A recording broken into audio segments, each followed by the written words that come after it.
After saying goodbye to Madge, Brian mounted his horse and rode slowly away in the moonlight. He felt very happy.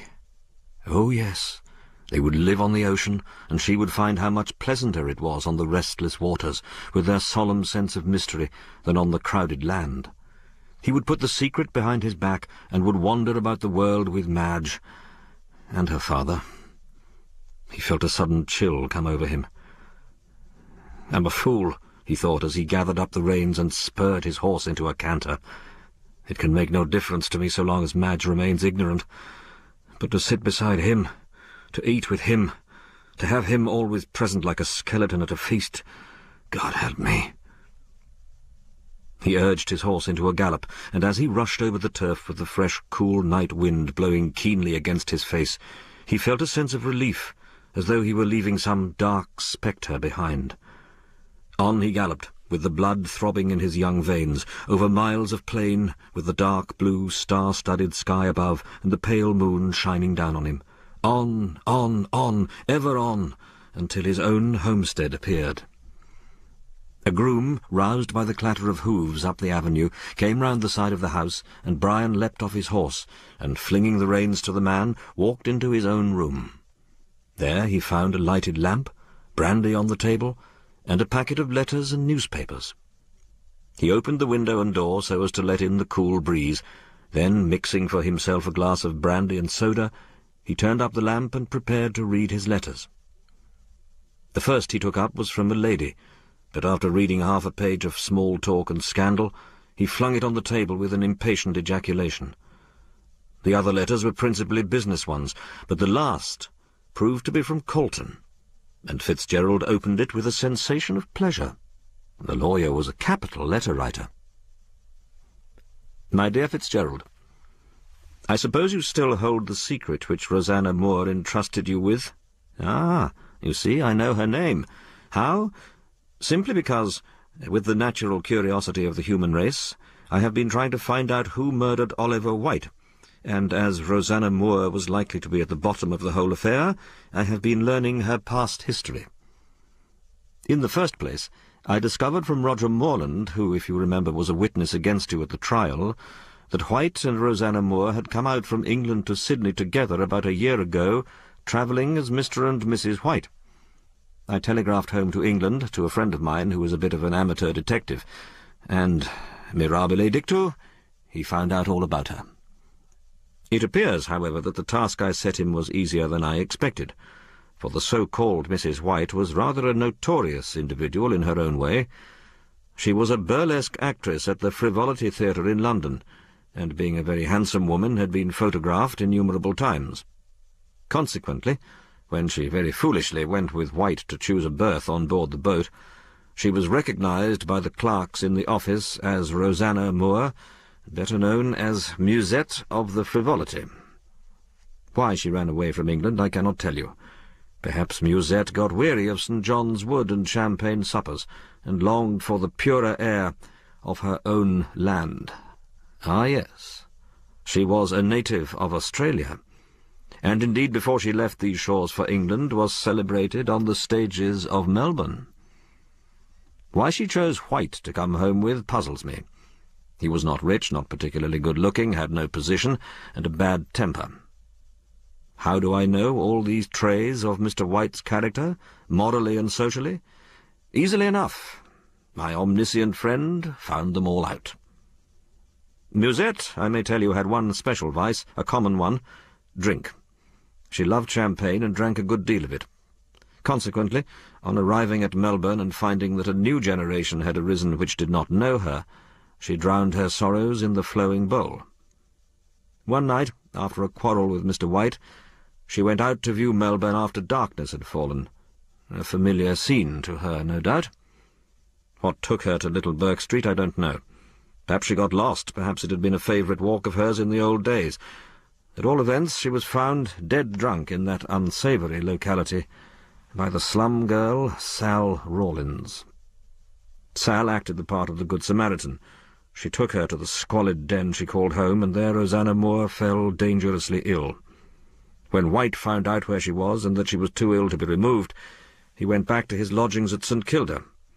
but he did not break off his connection with the dying woman, visiting her many times. Then, one night, he is murdered in a hansom cab, and that same night Rosanna Moore dies. Now then, have I not found out a good deal? And do you still decline to reveal the rest? I do not say you know who killed White, but I do say you know sufficient to lead to the detection of the murderer. If you tell me, so much the better, both for your own sense of justice and for your peace of mind. If you do not, well, I shall find out everything without you. With kind regards to yourself, I remain yours very truly, Duncan Colton. When Fitzgerald had finished the last of the closely written sheets, he let the letter fall from his hands and stared blankly into the growing light outside. "I can do no more," he said to himself, leaning his head against the wall of the house. "There is only one way of stopping Colton, and that is by telling him all. My poor Madge. My poor Madge." A soft wind arose and rustled among the trees, and there appeared great shafts of crimson light in the east.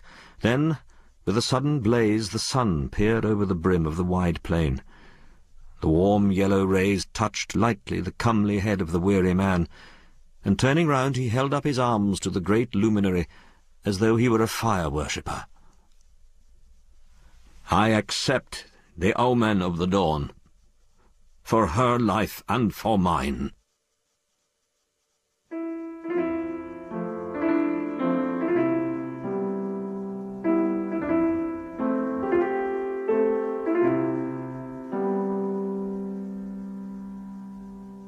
His resolution taken, Brian did not let the grass grow under his feet, but rode over in the afternoon to tell Madge of his intended departure.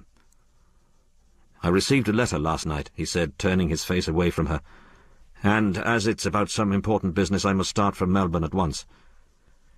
"I don't think it will be long before we follow. Papa leaves here at the end of the week." "Why?" "Well, I'm sure I don't know. He's so restless, and never seems to settle down to anything. He says for the rest of his life he is going to do nothing but wander all over the world." There suddenly flashed across Fitzgerald's mind a line from Genesis, which seemed singularly applicable to Mr. Frettlby. "A fugitive and a vagabond thou shalt be in the earth." Everyone gets these restless fits sooner or later. In fact, I believe I'm in one myself. Then Mr. Frettlby entered the house from the veranda, where he had been in conversation with Dr. Chinston.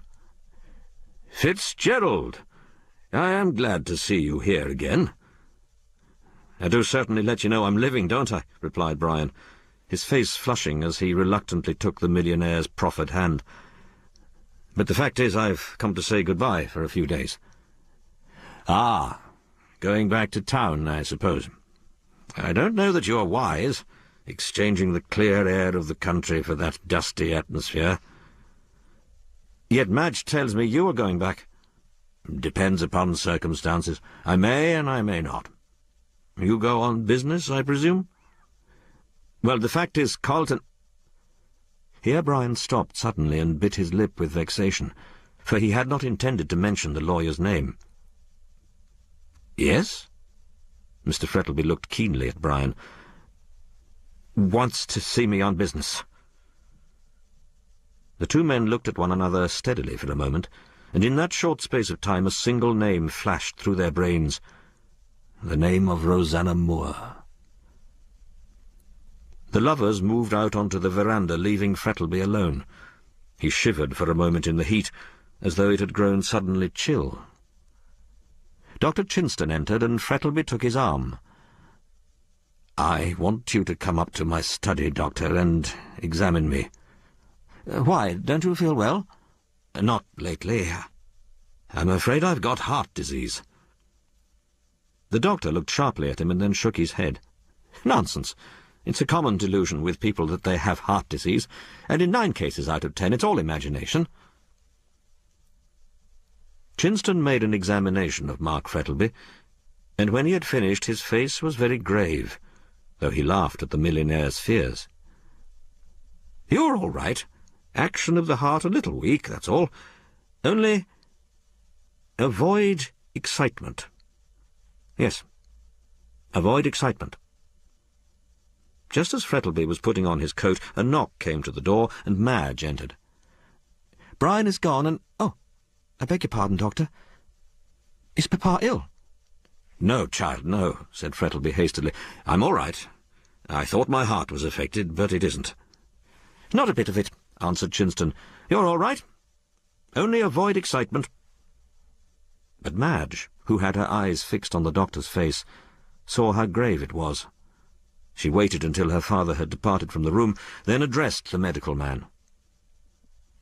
There is danger. No. No. Yes, there is. Tell me the worst. It is best for me to know. The doctor looked at her in some doubt for a few moments, and then placed his hand on her shoulder.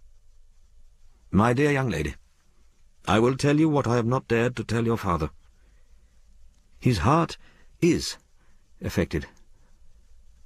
And there is great danger? Yes, great danger. In the event of any sudden shock... Yes? He would probably drop down dead.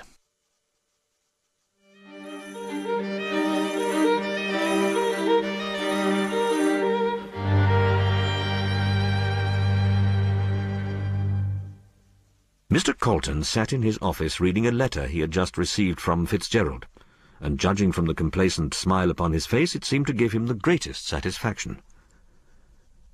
I know, wrote Brian, that now you have taken up the affair you will not stop until you find out everything. So, as I want the matter to rest as at present, I will anticipate you and reveal all. I will call at your office sometime next week, and then you will learn everything that Rosanna Moore told me. But once you are possessed of that knowledge, you will pity me. Most extraordinary, mused Colton, leaning back in his chair. Here a knock came to the door, and in answer to an invitation to enter, it opened, and the detective Kilsip glided into the room. "You're not engaged, sir?" "Oh, dear, no. Come in, come in." Kilsip closed the door softly, and, gliding along in his usual velvet-footed manner, sat down in a chair near Colton's. Placing his hat on the ground, he looked keenly at the barrister. "Well, Kilsip, and what have you come to see me about?" "The hansom cab murder." The lawyer was startled out of his professional dignity. "The deuce! And have you found out who did it?" "No, but I have an idea." "And to whom does your suspicion point?" Kilsip looked round cautiously as if to make sure they were alone, and then said in a stage whisper, "Roger Morland." "The young man that gave evidence as to how White got drunk?" Kilsip nodded. "Well, how do you connect him with the murder?" "Do you remember the evidence given by the cabmen Royston and Rankin? They both swore that the man who got into the cab with White wore a diamond ring on the forefinger of the right hand." "What of that? Nearly every second man in Melbourne wears a diamond ring." "But not on the forefinger of the right hand." "Ah. And Morland wears a ring in that way?" "Yes." The lawyer was unimpressed. "Merely a coincidence. Is that all your proof?" "All I can obtain at present." "It's very weak." "The weakest proofs may form a chain to hang a man." Colton rose and paced the room. But why should Morland murder White? What motive had he? "That document." "That was just an idea of Gorby's. How do you know there was any document?"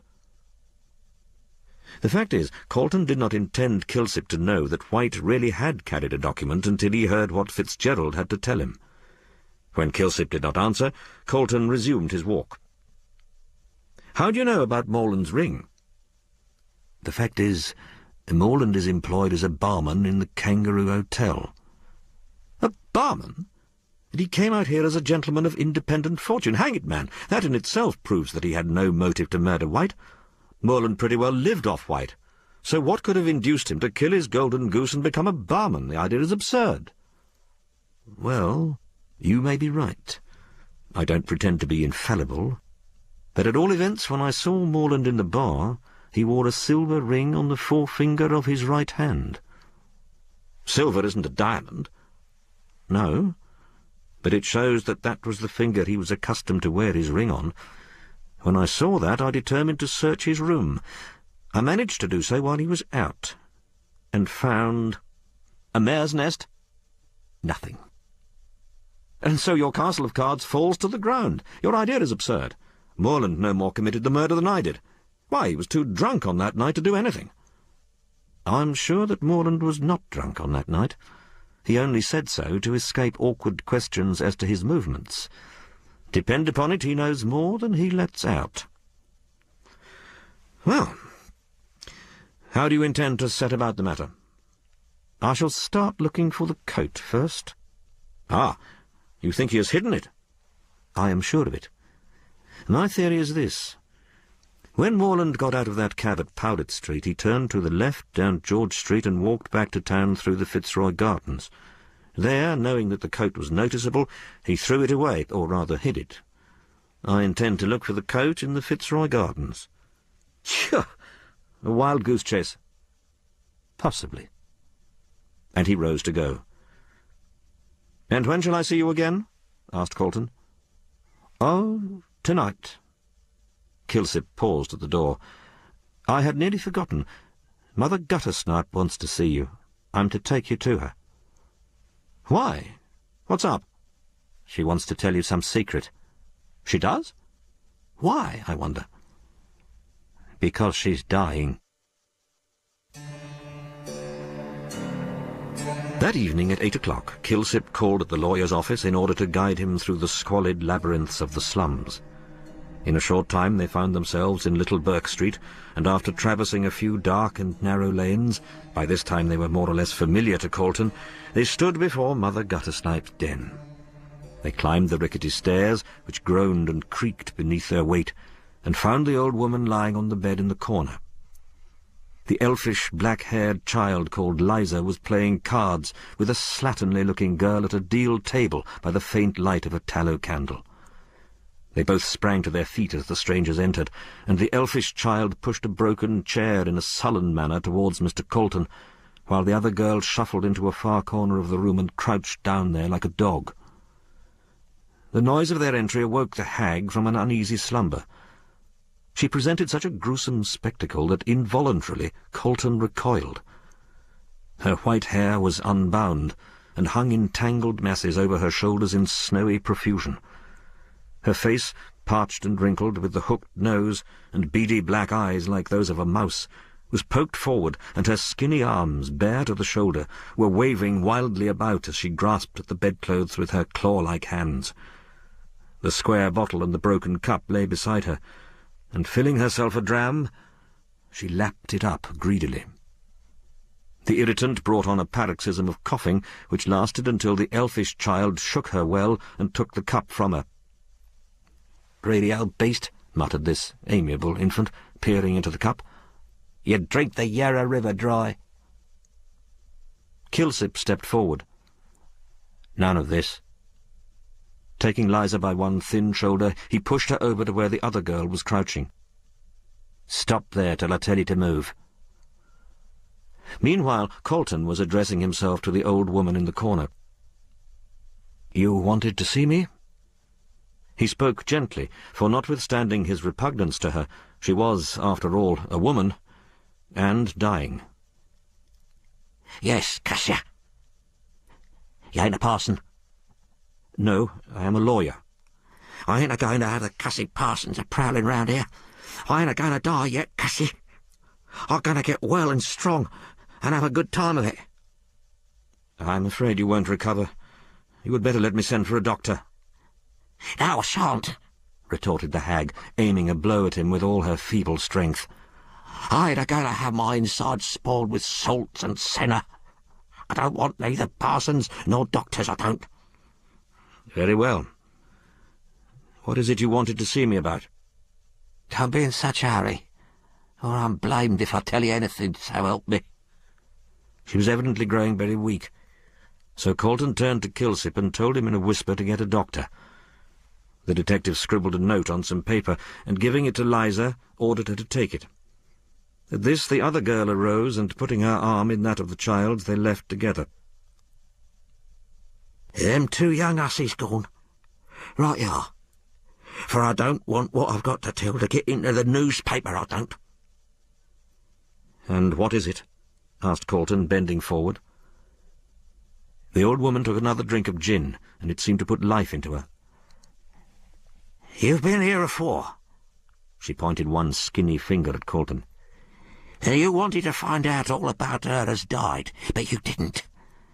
She wouldn't let me tell, for she was always a proud jade, a-flouncing round while her poor mother was a-starving." "Her mother? Are you Rosanna Moore's mother?" "May I die if I ain't." She peered again at the lawyer. "You weren't about town in the old days, or you'd have been after her yourself, Cassie." "After Rosanna?" "The worry girl. She were on the stage, she were, and my eye, what a swell she were, with all the coves a-dying for her, and she dancing over their black arts, cuss 'em. But she was always good to me till he came." "Till who came?" "He." The old woman raised herself on her skinny arms, her eyes sparkling with vindictive fury.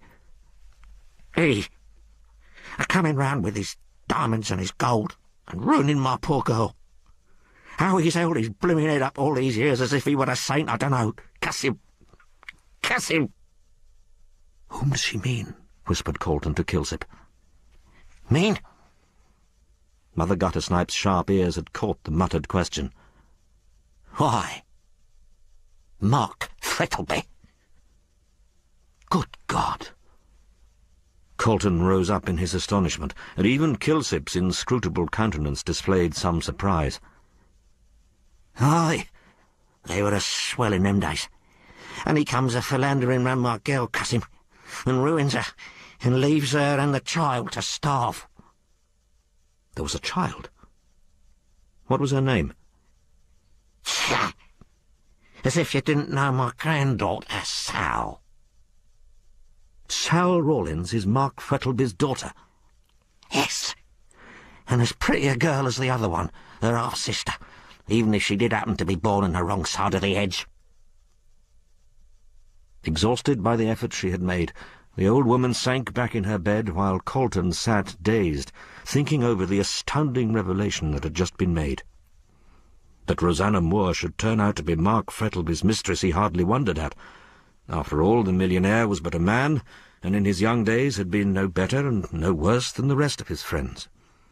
Colton did not think any the worse of Frettlby for his youthful follies, but what did surprise him was that Frettlby should be so heartless as to leave his child to the tender mercies of an old hag like Mother Guttersnipe.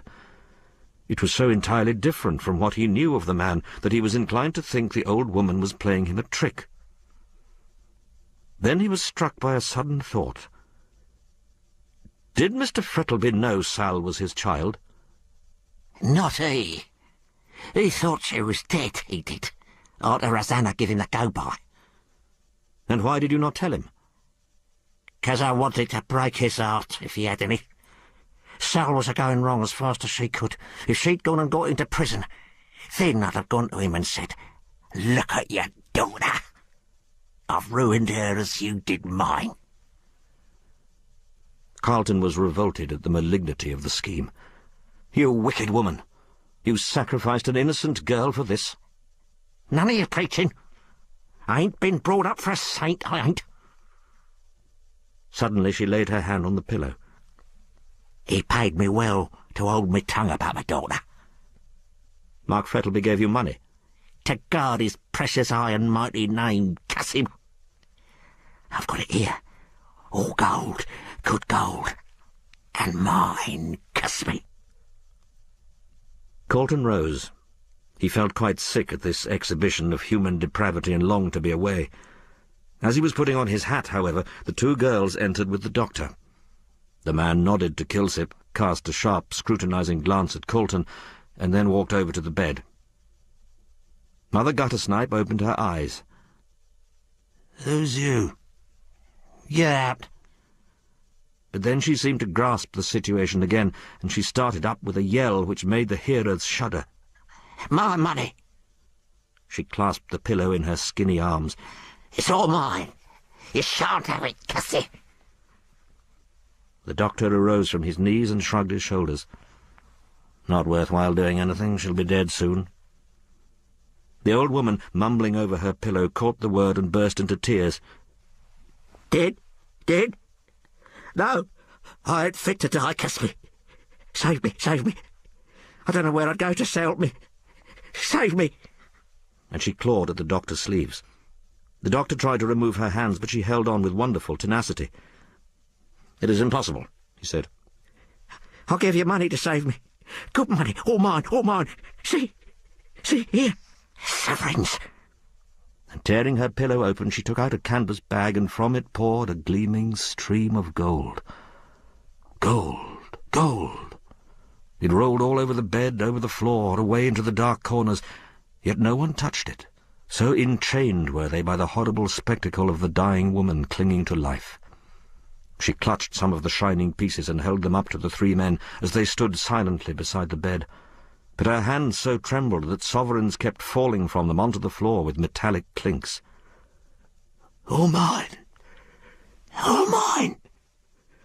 Give me my life! Gold, money, Gussie! I sold my soul for it. Save me! Give me my life!" With trembling hands she tried to force the gold on them. They said no word, but stood silently looking at her, while the two girls in the corner clung together and trembled with fear. "Don't look at me! Don't!" She fell down again amid the shining gold. "You want me to die? I shan't. I shan't. Give me my gold." Clawing at the scattered sovereigns. "I'll take it with me. I shan't die. God! God! I ain't done nothing. Let me live. Give me Bible. Save me. God! Gussie! God! God!" She fell back on the bed, a corpse.